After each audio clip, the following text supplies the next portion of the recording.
ça sert à rien de râler si quand tu es au pied du mur, tu décides pas de gravir la montagne.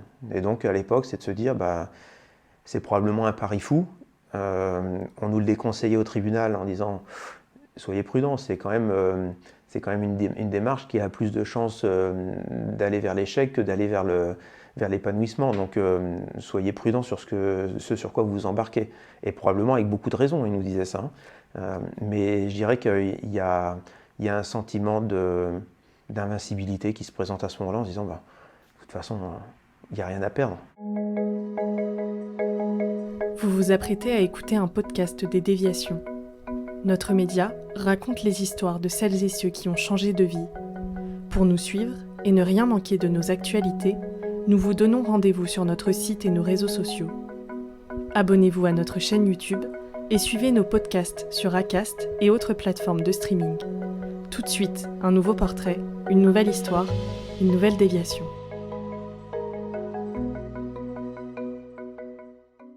Eh bien bonjour, je suis Olivier Remoissonnet, je suis le dirigeant de la brosserie française et donc propriétaire des marques Bioseptile et Les Vertueux. Est-ce que, Olivier, tu peux commencer par me parler de toi quand tu étais petit, me parler de ton enfance, d'où tu es né, où est-ce que tu as grandi ? Alors je suis un pur produit picard, je suis né à Senlis, dans le sud de l'Oise, et j'ai vécu ma tendre enfance dans le village de Saint-Leu-d'Esserand, là où mes parents avaient leur travail. Et quel était le travail de tes parents, justement ? Mes parents étaient artisans coiffeurs. Ils étaient propriétaires de leur commerce et donc ils tenaient un salon de coiffure en couple qui était hérité du côté paternel, du côté de mon père, puisque mon oncle était aussi artisan coiffeur et mon grand-père était artisan coiffeur également.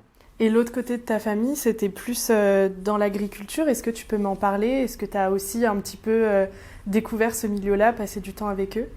L'autre côté de famille, c'est du côté maternel, des grands-parents agriculteurs.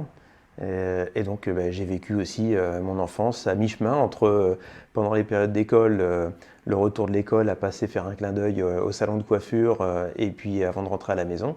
Et puis les vacances, les mercredis, bien souvent avec les cousins à la ferme, à se balader dans les bois, dans les champs, donc une vie beaucoup dans la nature. Et est-ce que ces vies-là que tu voyais, que ce soit la coiffure ou l'agriculture, c'est des métiers qui te fascinaient, qui t'attiraient à l'époque ou pas du tout ? Juste tu te disais, ma famille ils font ça, mais moi j'ai pas envie de suivre la lignée familiale. Les métiers m'ont toujours passionné parce que c'était faire quelque chose de ses mains. Que ce soit dans la coiffure ou que ce soit dans l'agriculture, c'est façonner, faire quelque chose, faire vivre quelque chose de ses mains. Donc ça m'a toujours passionné, mais le métier en tant que tel d'agriculteur ou de coiffeur, non, c'est pas forcément celui que je recherchais. J'étais beaucoup plus orienté avec des intérêts sur le côté industriel. Et quand tu dis que tu aimais faire des choses de tes mains, est-ce que quand tu étais petit, tu faisais beaucoup d'activités manuelles par exemple ? Alors oui, quand j'étais petit, je bricolais beaucoup. Je bricolais des postes, je bricolais voilà, tout un tas de choses. Dès que ça pouvait se démonter et se remonter, j'avais toujours hâte de voir comment c'était fait à l'intérieur. Donc j'ai toujours beaucoup bricolé sur ces sujets-là. Oui. C'est quoi qui te plaisait en fait là-dedans ? La découverte, le fait avec ses mains d'arriver à transformer quelque chose, le fait d'arriver à voir la technologie qui se cache derrière la façade, regarder l'arrière du décor et puis comprendre comment tout ça est fabriqué. Donc ça, c'était assez intéressant, ça me passionnait beaucoup. Oui. Et tu disais tu me l'as dit dans la question juste avant, que toi, tu étais plus passionné par les métiers de l'industrie. Pourquoi ? Comment ça t'est venu cette idée d'avoir envie de travailler dans l'industrie ? J'ai toujours recherché ce côté fabrication dans l'outil industriel, l'automatisation, l'organisation des flux. C'est quelque chose qui m'a toujours passionné. Pendant que j'étais dans mes études, je travaillais déjà dans les usines à fabriquer sur les lignes d'assemblage des 205 chez Peugeot par exemple. Et c'est l'ambiance, les odeurs, le fait qu'on part quasiment de rien et qu'on sorte une voiture à la sortie. Voilà, tout ça, c'est des choses qui ont construit mon parcours et qui m'ont mis un peu l'eau à la bouche de ce que je voulais faire dans l'industrie. Tu t'imaginais déjà à l'époque dans l'industrie avoir le poste de dirigeant ou est-ce qu'à l'époque c'était pas du tout dans ta tête ? Non, je pense que j'étais un peu formaté par le milieu familial à chercher à être entrepreneur parce que c'est l'ADN de la famille d'avoir toujours été à son compte. Mais je ne me projetais pas sur le côté industriel parce que c'est un côté que la famille je ne connaissais pas, que j'ai découvert par moi-même. Donc il y avait forcément des choses qui se sont révélées avec le temps. Mais au départ, c'était plutôt d'emprunter une carrière dans l'industrie et de découvrir un peu tous ces métiers de l'industrie. sans un poste en particulier en tête? Non, parce que au début de ma carrière, j'ai pas mal papillonné, des postes des achats, la logistique, en touchant la qualité, en touchant le contrôle de gestion. Donc tout ça était un parcours initiatique pour découvrir tous les volets de l'industrie et me préparer probablement inconsciemment à devenir dirigeant un jour. Et justement, tes études, tu as commencé un peu à me l'évoquer, mais est-ce que tu peux être plus précis, me parler de ton parcours scolaire, de la primaire jusqu'à ton dernier diplôme? Comment ça s'est passé et quel diplôme tu as obtenu? J'ai eu un parcours scolaire un peu chaotique, des débuts pas très passionnants parce qu'en fait je trouvais pas le sens à ce que j'apprenais. Donc je subissais un petit peu de la primaire jusqu'au collège. Et puis ensuite, mon père a très vite identifié qu'il fallait quelque chose où je puisse être dans le côté manuel. Et donc je suis rentré dans un BEP qui m'a permis de commencer à toucher du doigt ce que c'était que de faire les choses, voir le sens des choses. Et là, tout de suite, les études, ça a été mieux. Parce qu'une fois que j'étais dans le BEP, les notes s'en retrouvaient meilleures, je trouvais du sens à ce que je faisais, ce qui m'a permis d'aller vers un bac professionnel en mécanique. Et puis ensuite, avec les bons résultats que j'avais dans mon bac professionnel, pouvoir accéder à un BTS dans l'automatisme. Là, ce qui m'a permis de toucher du doigt dans l'industrie, le côté automatisation, les robots, la mécanisation. Et ce qui m'a permis de déboucher ensuite sur une école d'ingénieur du CNAM, où j'ai fait la première session d'ingénieur en alternance du CNAM. Et là, ça me permettait d'avoir déjà, pendant mon cursus d'ingénieur, un pied dans l'entreprise avec la forme alternance. Donc découvrir le côté pratique, l'entreprise, ses flux, son ambiance, ses différents métiers. Et puis en parallèle, poursuivre les études au CNAM pour le diplôme d'ingénieur. L'entreprise dans laquelle tu étais en alternance, c'était quel type d'entreprise? C'était dans quel secteur et qu'est-ce que tu faisais en fait? J'étais dans un groupe de fournisseurs premier rang dans l'industrie automobile. On fabriquait des charnières, des arrêts de porte, des ouvrants de porte, des lève-vitres pour toute l'industrie automobile. Et j'ai occupé des postes au départ de responsable informatique, puis responsable logistique et ensuite responsable industrialisation. Oui, parce que ce qu'il faut que tu précises, c'est que tu es resté après ton alternance dans cette entreprise, c'est ça? Effectivement, j'ai trouvé mon sens dans cette entreprise avec l'alternance, ce qui fait que comme ça se fait souvent dans l'alternance, j'ai poursuivi après mon diplôme d'ingénieur, parce que c'était la voie tracée, comme premier emploi dans l'industrie automobile. Et donc après l'alternance, la suite logique, c'était de devenir ingénieur dans l'industrie automobile pendant 5 ans. Et mettre un pied dans le monde de l'industrie, ça t'avait toujours attiré. Là, le fait ça y est, c'était concret, t'étais dedans. Est-ce que ça t'a plu? C'était à la hauteur de ce que t'imaginais? Cette découverte, elle révélait simplement le fait que c'est ce que je recherchais depuis toujours. Découvrir de l'intérieur l'industrie, finalement, quand on y est, c'est absolument pas une déception. J'y ai trouvé tout ce que je recherchais, c'est-à-dire les métiers, la technologie, l'évolution, la méthodologie, les process. C'est d'une richesse incroyable. Il y a une multitude de métiers, c'est un canevas, un patchwork de multitudes de métiers qui tous coordonnés ensemble font qu'à la fin on arrive à sortir un produit manufacturé. Et c'est là où c'est intéressant. Et donc cette entreprise dans l'industrie automobile, tu y es resté combien de temps et où est-ce que tu es allé après? Alors j'y suis resté jusqu'en 98, donc j'ai dû faire à peu près 7 ans dans cette entreprise-là. Et puis arrivé un moment, je pensais que sur le plan méthodologie, où l'industrie automobile est très formatrice, je pensais que je pouvais, ce bagage acquis au fil des 7 années, je pouvais aller le mettre à l'épreuve d'entreprises qui étaient moins abouties, sur lesquelles il y avait besoin d'accompagner de la méthodologie et de l'organisation industrielle. Et donc je suis rentré un peu par hasard dans une brosserie en 98. Et cette brosserie faisait des brosses pour la cosmétique, les mascaras, les pinceaux vernis-ongles. Et effectivement, ça permettait de mettre en place tout ce que j'avais pu acquérir pendant mes années d'études et mes premières années en tant que jeune ingénieur. Et c'était pour moi une passerelle intéressante parce que ça permettait d'apporter cette méthodologie à un métier qui était en pleine transition, la brosserie. Et finalement, ce métier de la brosserie, j'en suis plus jamais sorti. C'est devenu une passion parce que en rentrant par l'axe du métier, je me suis nourri de passion pour le produit en fait. Parce que c'est quoi qui te passionne dans le produit exactement? Dans le produit de la brosserie, ce qui est passionnant, c'est que ça touche tous les univers.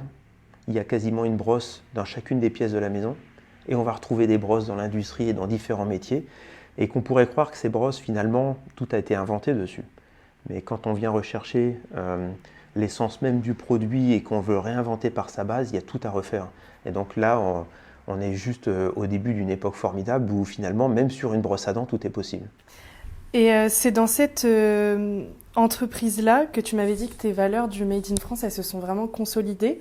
Est-ce que tu peux m'expliquer pourquoi, comment c'est venu, qu'est-ce qui s'est passé en fait? Alors, mes valeurs du Made in France, effectivement, dans cette première brosserie, elles se sont fortement consolidées parce que c'est un métier qui était extrêmement concurrentiel. Il fallait lutter face à la concurrence du Made in ailleurs. Et déjà à l'époque, je me rendais compte que cette bataille, elle était un petit peu perdue d'avance. L'entreprise perdait de son activité au fil de l'eau, il y avait des délocalisations, il y avait de la concurrence qui siphonnait l'activité. Et donc, je me suis rendu compte que là, il y avait probablement quelque chose à faire, c'était de trouver un modèle économique qui permette de défendre l'emploi, les savoir-faire et entretenir des savoir-faire séculaires. Parce qu'il faut savoir que quand on perd ces savoir-faire, derrière les reconstruire, ça demande une énergie incroyable. Donc le plus important, c'est d'arriver à tenir le fil conducteur. Et cette expérience qui a duré 9 ans a ancré chez moi l'idée qu'il y avait probablement une alternative à mettre en place. Ces valeurs-là que tu avais à l'époque, est-ce que tu avais l'impression d'être un peu le seul à les défendre ou est-ce qu'il y avait quand même des gens avec qui tu pouvais les partager? Alors déjà à l'époque, il y avait des gens avec qui les partager parce qu'en fait, le tissu industriel, c'est une famille. Et donc même si on sait que c'est extrêmement chahuté, que c'est quelque chose qui est mis à rude épreuve, on y retrouve dans les entreprises des gens qui sont animés de la même volonté. Est-ce que ça, c'est suffisant pour arriver à transcender et faire en sorte que les produits ne se délocalisent pas? Pas toujours. Preuve en est, les 30 dernières années ont été révélatrices en ce sens. Mais ce n'est pas pour autant que les gens ne sont pas passionnés et que les gens n'ont pas envie de s'investir. C'est juste que il n'y a pas eu l'alchimie, l'alignement de planètes, la bonne idée au bon moment ou la bonne initiative au bon moment. Et on peut le regretter. Dans multitude de métiers, une multitude d'entreprises, on peut le regretter. Mais au final, le plus important, c'est de se dire que si ce sursaut n'a pas eu lieu à un moment, qu'il ait lieu à un autre moment. En 2007, l'entreprise a fait faillite. Est-ce que tu peux me le dire, me l'expliquer? Et qu'est-ce que tu as fait après, en fait, puisque tu as continué dans la brosserie? Où est-ce que tu as atterri? Alors l'entreprise dans laquelle j'étais, cette brosserie, a déposé le bilan en 2007. Il n'y avait pas d'alternative de reprise. On était face là aussi à une époque de vague de délocalisation et de concurrence asiatique qui était très forte sur ces métiers-là. On n'a pas trouvé l'équation pour arriver à préserver ce savoir-faire.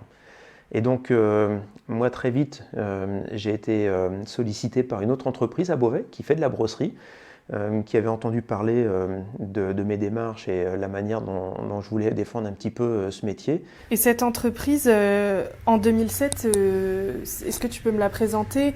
Quelle était son étendue, son état, son nom aussi? En 2007, c'était quoi cette entreprise à Beauvais? Cette entreprise en 2007, c'est une entreprise de brosserie qui a une vraie histoire patrimoniale sur le site, puisqu'elle est installée depuis 1845.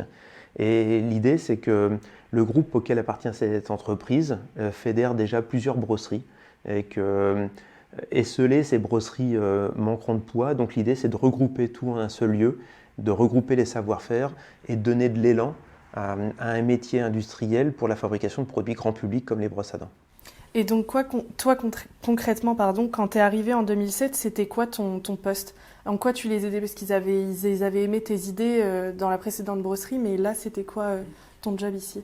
Mon job en arrivant, c'est déjà de comprendre les flux entre toutes les entreprises. Donc, j'arrive en étant nommé directeur logistique. Très rapidement ensuite, je prends un poste à la partie contrôle de gestion. Et puis, je prends la direction dans la foulée du site industriel de Beauvais.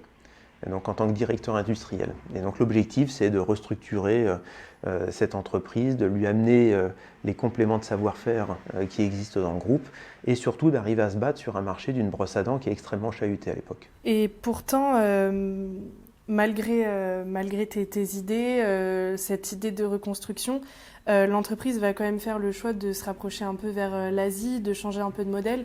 Est-ce que tu peux m'expliquer ça et pourquoi est-ce qu'ils en sont arrivés à là alors que leur idée à l'origine, c'était pas de faire ça? Alors, malgré une idée qui est très vertueuse au départ, d'arriver à consolider les mêmes savoir-faire en un seul lieu, finalement, contraint par les forces extérieures du marché, le produit brosse à dents vit une période de déflation des prix très importante, poussée par une concurrence étrangère. Et donc cette concurrence étrangère porte sur les marques distributeurs un regard particulier d'aller travailler les produits de masse. Et le site de Beauvais n'est pas en mesure de réagir dans le délai où ça se passe, parce qu'il faudrait peut-être 8 ou 10 ans pour amorcer une transition économique et faire face à ça. Et ça se passe de manière très brutale en moins de 2 ans. Et donc en moins de 2 ans, il y a plus de la moitié, voire les 2 tiers de l'activité qui est siphonnée par les pays à bas coût au niveau des marques distributeurs. Et donc c'est en octobre 2011 que l'entreprise est placée en redressement judiciaire. Et donc ça, c'est la résultante d'avoir tenté de résister à la délocalisation, mais d'y avoir mis un pied quand même, en travaillant une partie de ses produits en made in ailleurs, en tentant de préserver ce qui pouvait être fait en made in France. Mais c'est tellement violent en termes de calendrier et en termes de volume que finalement on ne fait pas d'un industriel un importateur en l'espace de quelques mois. Et on va vivre là presque 18 mois d'une galère sans nom à vivoter entre potentiels repreneurs, désillusions, solutions qui avortent. Et toi justement, face à ces choix, face à cette chute du modèle économique de l'entreprise, comment tu réagis? Enfin, quelle est ta réaction au départ avant de décider de monter un plan? Vraiment juste le constat des décisions qui ont été prises, qu'est-ce que ça te fait? Est-ce que tu es révolté? Alors, c'est pas tant le sentiment de révolte, c'est le sentiment de ne pas subir la fatalité. Et donc, avec les collègues de l'époque, c'est de trouver des solutions pour dire mais non, on peut continuer à le fabriquer en France. Donc, mettre des modèles économiques en place, essayer de trouver des astuces de manière à ce qu'en compte d'exploitation, on arrive à faire des produits moins chers, à essayer de contrecarrer l'idée que non, il n'y a pas le choix, ça doit finir en Asie. On fait une multitude de solutions et à chaque fois, ces solutions n'aboutissent pas. C'est systématiquement la solution made in ailleurs qui est reprise. Et donc là, j'ai le sentiment d'une colère intérieure qui fait que on a probablement tenté des choses, mais on n'est pas allé jusqu'au bout. La preuve, c'est que ça finit par être délocalisé, alors qu'il doit y avoir d'autres chemins qui soient viables. Résultat, donc en 2011, tu l'as dit, il y a un redressement judiciaire et on vous annonce que l'entreprise peut aller jusqu'à la liquidation. Est-ce que tu peux m'expliquer ça, m'expliquer plus en détail les 18 mois que tu me disais qui ont été horribles? Ces 18 mois, ils sont entachés de plans de restructuration, en tentative de relance, en tentative de recherche de repreneurs. Et à l'époque, ça ne mobilise pas grand monde, il faut le reconnaître. À la barre du tribunal, il n'y a pas foule pour venir voir un peu ce qui se passe sur cette entreprise. L'idée reçue, c'est quand même qu'un produit de grande consommation comme une brosse à dents, ça ne sert à rien de lutter, c'est du made in ailleurs. Et donc, après ces multitudes de possibilités de rencontres, de reprises qui ont avorté, le procureur de la République décide que s'il n'y a pas de volet social à une reprise, alors il n'y aura pas de reprise. Et au mois d'août 2012, il annonce que, en décembre 2012, la liquidation sera prononcée si une solution n'est pas trouvée. Et donc là, il y a une espèce d'alignement de planètes qui se présente, c'est que l'idée de défendre ce métier-là, mise en commun avec quelqu'un que je connaissais qui avait travaillé dans l'entreprise auparavant, qui me fait rencontrer la personne qui deviendra mon futur associé. En l'espace de quelques semaines, on arrive à fédérer l'idée qu'un peu de confiance bancaire, des bonnes idées, une collaboration va probablement arriver à mettre en place un projet de reprise de l'entreprise. Donc on se met à la tâche entre la fin du mois d'août et le début du mois de novembre. Et finalement, on passe en audience le 9 novembre 2012 et le tribunal accepte notre plan de reprise. Et pourquoi toi, tu as eu envie de sauver l'entreprise? Parce que tu aurais pu dire, tant pis, je vais aller ailleurs, dans une autre entreprise qui porte peut-être ses valeurs et qui les exécute. Pourquoi là, tu avais envie de reprendre l'entreprise? Cette envie de reprendre l'entreprise, je ne pense pas qu'elle naisse au moment de la désillusion que ça va fermer. Je pense que, comme tout, c'est l'héritage d'un parcours, c'est l'héritage d'une formation, c'est l'héritage d'une multitude d'expériences qui ont réussi ou qui ont échoué. Et donc, à ce moment-là, probablement que l'expérience de 2007, de la fermeture d'une entreprise dans laquelle je me passionnais véritablement, la volonté de ne pas revivre ce sentiment-là, et la volonté probablement de se dire, à force de râler, arrive un moment quand tu es au pied du mur, soit tu tournes les talons et tu réponds aux sollicitations que tu as par ailleurs pour aller trouver un job, puisque ça ne manquait pas pour moi à ce moment-là. Mais je pense que finalement, le mieux, c'est de se dire, ça ne sert à rien de râler si quand tu es au pied du mur, tu ne décides pas de gravir la montagne. Et donc, à l'époque, c'est de se dire, c'est probablement un pari fou. On nous le déconseillait au tribunal en disant, soyez prudents, c'est quand même une démarche qui a plus de chances d'aller vers l'échec que d'aller vers l'épanouissement. Donc, soyez prudents sur ce sur quoi vous vous embarquez. Et probablement avec beaucoup de raisons, il nous disait ça.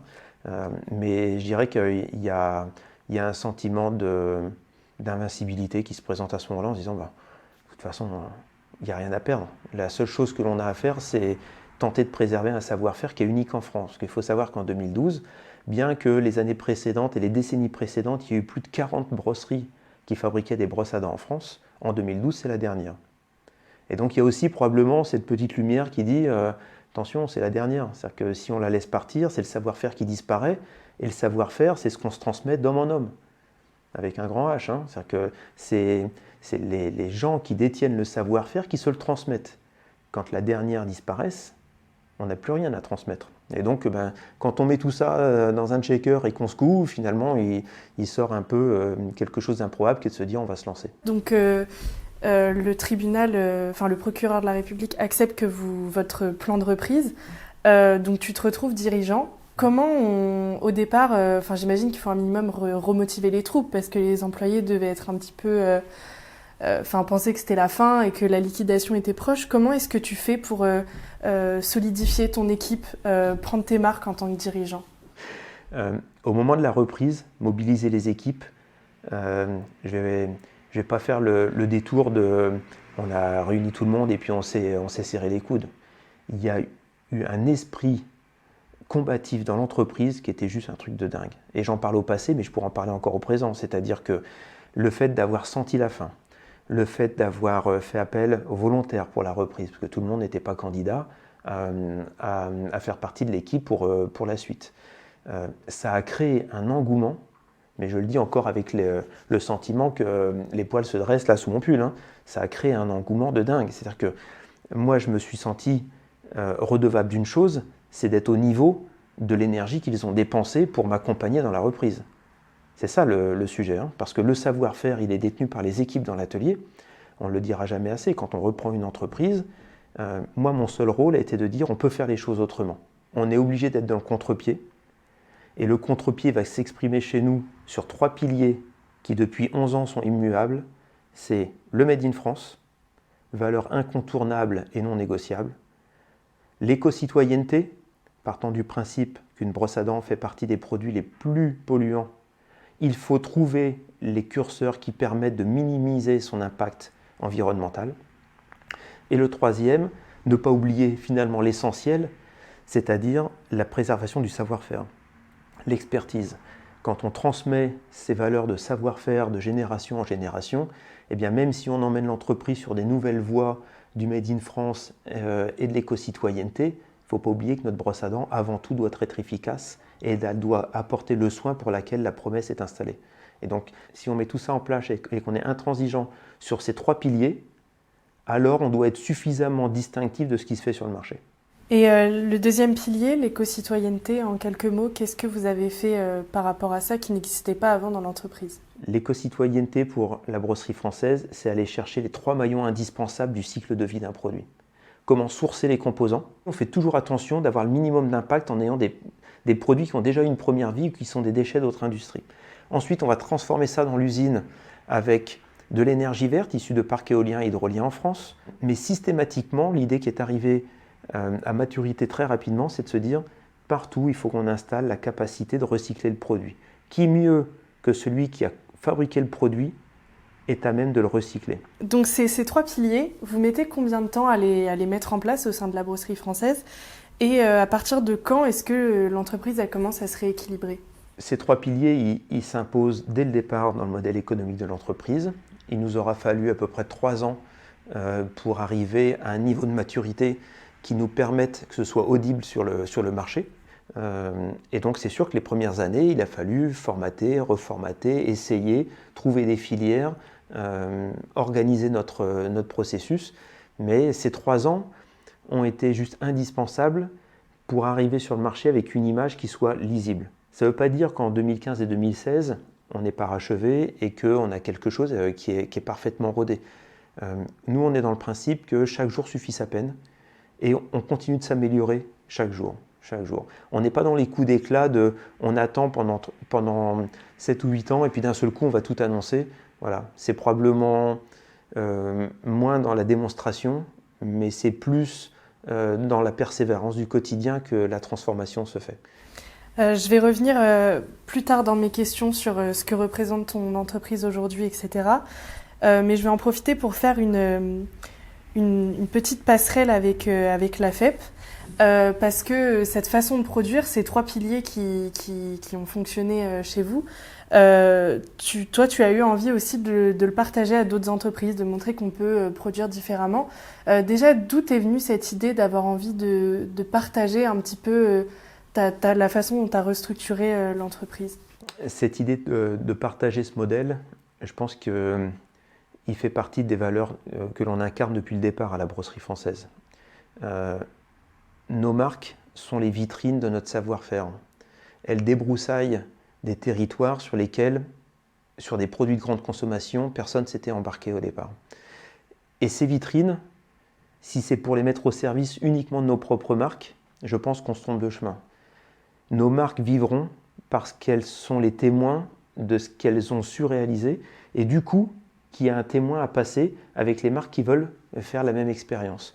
Et donc on accompagne aussi des marques d'autres secteurs d'activité dans le domaine de la brosserie pour des démarches de relocalisation et des démarches de se dire on peut faire des produits tout aussi efficaces, voire plus efficaces, avec des valeurs éco-citoyennes, des valeurs du Made in France, d'économie circulaire. Tous ces éléments-là font partie de notre ADN. Et donc pour en arriver au top AFEP, le top AFEP, que je connaissais, il faut reconnaître, pas très bien dès le départ, en rentrant dans cet univers, j'ai compris que la possibilité de rencontrer des gens qui ont des entreprises juste incroyables, d'arriver à s'exprimer auprès d'eux, d'expliquer notre parcours et de montrer des chemins de traverse qui sont possibles, c'est une expérience qui est juste incroyable. Parce qu'en fait, est-ce que tu peux expliquer à des gens qui ne savent pas ce que c'est quoi le top AFEP? En fait, c'est quoi le principe? Le principe du top AFEP, c'est faire rencontrer des PME avec des entreprises qui sont charismatiques, qui ont une envergure et qui ont déjà un rayonnement en France, mais aussi à l'international important. Et donc, on pourrait croire que ce sont deux mondes, mais finalement, ce sont des chefs d'entreprise, ce sont des entrepreneurs des deux côtés. Et pour le chef d'entreprise d'une PME, avoir l'occasion d'échanger avec un patron du CAC 40, montrer son chemin, son parcours, les chemins de traverse que l'on a pris et expliquer que finalement il y a des voies possibles sur du Made in France et que cette écoute, elle est non seulement sincère, mais qu'elle est aussi précieuse parce qu'en retour on a des témoignages, on a des expériences, on a des parcours de vie qui peuvent s'échanger. C'est un trait d'union qui est juste incroyable pour les chefs d'entreprise, comme une entreprise comme la mienne. Moi, c'est une entreprise qui fait 6 millions d'euros de chiffre d'affaires, on est une trentaine de collaborateurs. Et donc, rencontrer des chefs d'entreprise de la cosmétique, du luxe ou de la grande distribution, au départ, on pourrait croire que c'est juste improbable et qu'à travers nos réseaux, il nous faudrait des années et des années pour pouvoir espérer un jour pouvoir discuter. Et finalement, en l'espace d'une matinée, tout se contracte. Et tout est possible. Et en fait, quand tu as eu connaissance de ce dispositif, tu t'es dit, mais ça correspond totalement à ce qu'on a envie de faire avec la brosserie française, c'est-à-dire partager notre savoir-faire, notre façon de produire. Voilà, moi ce qui m'intéressait dans le top AFEP, c'était de démontrer que après les vagues de délocalisation qu'il y a eu, il y a des parcours qui démontrent qu'il y a une viabilité économique à faire du Made in France. Et donc, le top AFEP, est-ce que ça a porté ses fruits? Est-ce que tu as réussi à faire passer ton message sans rentrer dans les détails, parce que je sais qu'il y a des choses en cours, mais est-ce que tu peux dire les résultats au final que tu as obtenus? Le top AFEP, c'est un vrai succès, cette session 2023 pour moi, parce que les échanges se sont poursuivis après le top AFEP et les deux grands chefs d'entreprise que j'ai pu rencontrer n'ont pas seulement donné suite, ils m'ont permis de rencontrer leurs équipes, de rentrer dans l'univers de leurs produits et de pouvoir apporter des solutions. Et on est encore aujourd'hui en phase de discussion. Il y a sur une des deux entreprises des sources de travail à court terme qui vont nous permettre de mettre en route la fabrication. Et puis sur les autres, des phases de recherche qui vont nous permettre d'avancer sur des solutions Made in France pour les accompagner. Et finalement, donc oui, avec le Top AFEP, je reviens un petit peu sur toi en tant que directeur général maintenant de la brosserie française. Au Top AFEP, tu as voilà, discuté avec des grandes entreprises, essayé de prouver qu'on peut innover, fabriquer en France. Et c'est ce que tu fais tous les jours en tant que directeur général à la brosserie française. Parce qu'au final, certes, tu as mis en place cette façon de produire, mais comme tu l'as dit un petit peu précédemment dans certaines questions, ça change constamment et il faut constamment se réadapter. La révélation de ce que le Top AFEP a permis d'éclairer, mais ce que l'on fait déjà aussi dans l'entreprise, c'est qu'on ne peut pas s'endormir sur ses lauriers. Et pour une brosse à dents, pour n'importe quel autre type de produit que nous fabriquons, l'innovation doit être au cœur de nos préoccupations. Accompagner les consommateurs sur leurs attentes, réinventer nos produits, réinventer nos filières de manière à toujours aller sourcer des produits de plus en plus vertueux et moins consommateurs d'énergie. Travailler les produits pour les tendre toujours vers l'efficacité. Et donc toutes ces démarches-là, le chef d'entreprise, son rôle, c'est d'apporter la vision des 5 à 10 ans. Si on ne veut pas revivre ce qui s'est passé sur les vagues de délocalisation, c'est d'anticiper au maximum, de manière à préparer nos entreprises aux challenges de demain. Et en fait, les challenges de demain, on ne fait que les toucher du bout du doigt aujourd'hui, parce que l'énergie, les ressources, tous ces éléments qui tournent autour du mieux vivre dans l'entreprise, d'attirer les talents dans des filières qui en étaient dépourvues encore pendant quelques années auparavant, tous ces éléments-là sont des enjeux pour les 5 ou 10 prochaines années. On ne peut pas y répondre en travaillant les produits de demain, on peut y répondre en travaillant les produits de dans 5 ou 10 ans. Et au-delà du fait d'avoir la capacité d'anticiper les années suivantes, qu'est-ce qui te plaît en fait dans le poste de chef d'entreprise au quotidien? Qu'est-ce qui t'anime dans ce que tu fais? Ce qui m'anime dans ma fonction de chef d'entreprise au quotidien, c'est que c'est une aventure humaine. Encore une fois, on peut regarder le volet très technique et très technologique, on peut regarder le volet très qualitatif et très fonctionnel de nos produits, mais en fait on est toujours en train de raconter une histoire humaine que l'on vit en groupe avec l'entreprise. Et donc faire un bout de chemin avec toutes ces équipes, se nourrir de leur énergie, de leurs envies, de leur motivation, de leur déception dans certains cas, rebondir sur un échec, se relancer après une période un peu compliquée, c'est juste une expérience incroyable. Et aujourd'hui, 10 ans plus tard, si on me posait la question est-ce que ce serait à refaire, mais 1000 fois oui. 1000 fois oui, parce qu'en fait c'est une aventure humaine qui est juste incroyable. Oui, justement, en 10 ans, quand tu vois tout ce que tu as accompli, que tu as finalement réussi à sauver l'entreprise, est-ce que tu es fier de ce que tu as réussi à faire avec ton équipe? Oui, je pense que moi j'en suis fier, mais je peux dire on en est fier de manière collective. On ne savait pas que c'était impossible, du coup on l'a fait.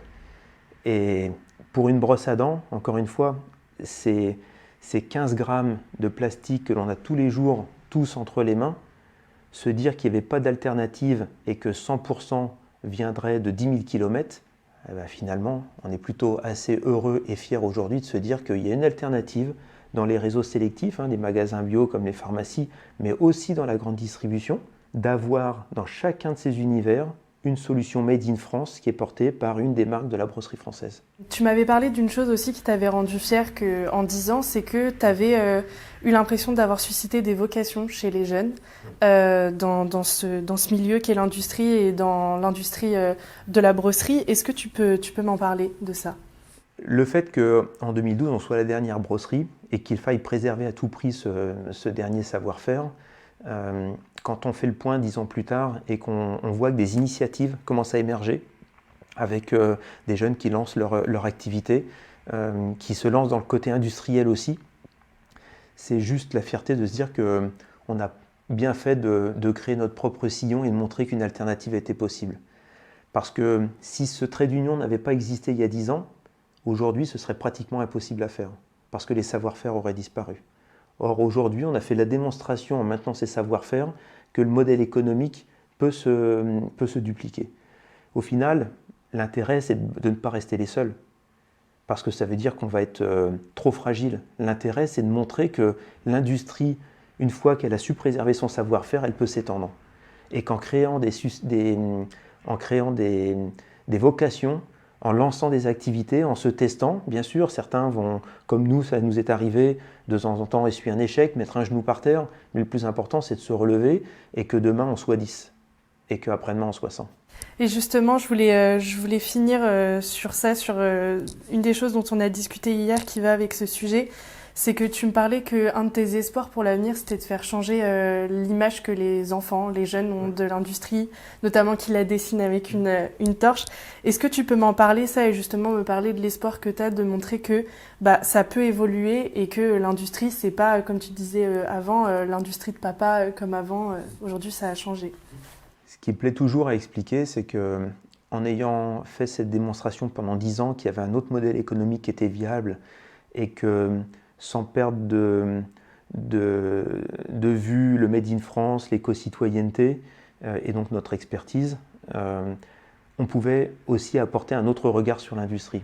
Apporter un autre regard sur l'industrie, c'est expliquer qu'il y a des carrières qui peuvent se faire dans l'industrie et qu'il y a des talents qui peuvent venir nous rejoindre, parce que l'industrie d'avant, c'est en phase de se terminer. Les jeunes entrepreneurs sont en train de la transformer, cette industrie. Nous, depuis 10 ans, on montre un autre chemin, on n'est pas les seuls.